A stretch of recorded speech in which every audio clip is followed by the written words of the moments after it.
Buenos días. Muchas gracias, señora presidenta. Miren, nosotros en esta modificación, en términos generales, estamos de acuerdo, pero teníamos desde el PDeCAT una enmienda sencilla, pero creemos que con mucho contenido, con contenido relevante. Era apelar al Gobierno para que, antes de finalizar el ejercicio 2021, presentara un proyecto de ley de huelga.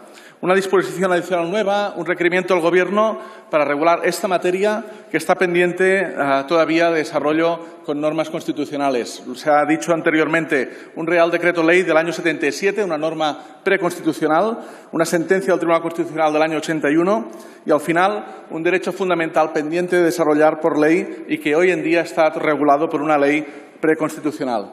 Regular la ley de huelga de manera correcta, de manera constitucional, es un reto que tiene toda democracia y que afecta a empresarios, a trabajadores, a la seguridad jurídica, a la economía productiva.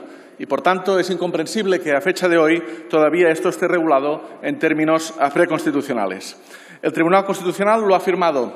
Pide una configuración que no sea en base a sentencias del Tribunal Constitucional, sino en base legal. El último intento fallido de regular esta materia es del año 93 y, al final, a uno le llega la siguiente conclusión. ¿Qué pasa? Que cuando no hay valentía política, los temas se dejan a merced del Tribunal Constitucional. Uno se podría plantear que esto no puede ser, que esto no ha pasado nunca. Pues sí, ha pasado más de una vez. Al final, temas pendientes como la ley Mordaza, la reforma laboral, que el Gobierno no se pone de acuerdo si la quieren hacer o no la quieren hacer, piden valentía política, piden no dejar los temas preconstitucionales ni los temas constitucionales en manos del Tribunal Constitucional. Muchas gracias. Muchas gracias, señor Boadella.